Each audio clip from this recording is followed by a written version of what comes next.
Hello বন্ধুরা, আশা করি সবাই খুব ভালো আছেন। আজ আমি বানাবো মাছের চপ। তার জন্য পাউরুটি গুঁড়োকে কাঠখোলায় ভেজে ব্রেড ক্রাম্বসটা রেডি করছি। অন্যদিকে সিদ্ধ করে রাখা মাছটার কাঁটাগুলোকে আলাদা করে ওটাকে এক সাইড করে রাখবো। দেখবেন একটা কাঁটাও যেন না রয়ে যায়। অন্যদিকে সিদ্ধ করা আলু, গাজর আর বিট এটাকে একটু ম্যাশ করে রাখবো। তারপর ফ্রাই প্যানে সর্ষের তেল দিয়ে পেঁয়াজ আর রসুন হালকা করে ভেজে নিতে হবে। এর মধ্যে একটু নুনও অ্যাড করে দেবেন। তারপর দেবেন স্বাদ অনুযায়ী কাঁচা লঙ্কা। সেটাকে কিছুক্ষণ ভেজে নেওয়ার পর 1 চামচ আদা এবং হলুদ আর স্বাদ অনুযায়ী শুকনো লঙ্কার গুঁড়ো, আমি খুব সামান্যই দিয়েছিলাম। আর একটু কালার যাতে ভালো আসে তার জন্য কাশ্মীরি লাল লঙ্কার গুঁড়ো। এই মশলাটাকে কিছুক্ষণ কষিয়ে নেব।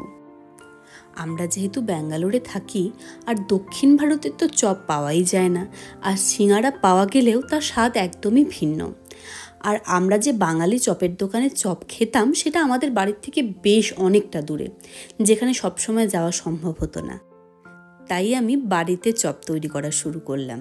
মাছের চপ, ডিমের চপ, ভেজিটেবল, আলুর চপ সবই মোটামুটি বাড়িতেই তৈরি করি। এই যে দেখুন, মশলা দিলাম, তার সাথে ধনেপাতা, একটু অল্প গোলমরিচের গুঁড়ো এবং এরপর দেব হচ্ছে নুন এবং এর সাথে দেব ভাজা মশলা। এই ভাজা মশলাটা রেডি করবেন আপনি একটু গোটা ধনে, গোটা জিরে, মৌরি, দারুচিনি এবং একটা শুকনো লঙ্কাকে কাঠখোলায় কিছুক্ষণ ভেজে সেটাকে গুঁড়িয়ে নেবেন। এর সাথে দিলাম সিদ্ধ করে রাখা মাছটা এবং এটাকে খুব সুন্দরভাবে মাখিয়ে নিতে হবে। তারপর এটাকে আপনি ইচ্ছে অনুযায়ী শেপ দিয়ে করতে পারেন, ওভাল, গোল, লম্বা। আমি একটু কাটলেট টাইপের করার চেষ্টা করেছিলাম, জানি না কতটা করতে পেরেছিলাম। এইভাবে সবগুলো একটা একটা করে করে নিতে হবে এবং অন্যদিকে ব্যাটারটাও রেডি করতে হবে। এটা আপনি ডিম দিয়েও করতে পারেন। আমি করেছিলাম একটু কর্নফ্লাওয়ার, জল, তার মধ্যে একটু নুন আর গোলমরিচ মিশিয়ে। ব্রেড ক্রাম্বসেও একটু নুন আর গোলমরিচ মিশিয়ে দেবেন যাতে সব থেকে স্বাদটা ভালো হয়। তারপর এই চপগুলোকে একবার ওই গোলার মধ্যে ডুবিয়ে তারপর ব্রেড ক্রাম্বসে লাগাবেন এবং আবার গোলার মধ্যে ডুবিয়ে ব্রেড ক্রাম্বসে লাগাবেন যাতে কোটিংটা খুব সুন্দরভাবে হয়। এভাবে প্রত্যেকটা চপকে গড়ে নেবেন।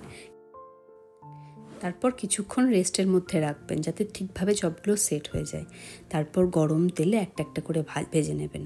ভাজার সময় খেয়াল রাখবেন যাতে একটা দিক দেওয়ার পর ওপর থেকে চামচ দিয়ে তেলটা দিতে থাকবেন যাতে ফেটে না যায়।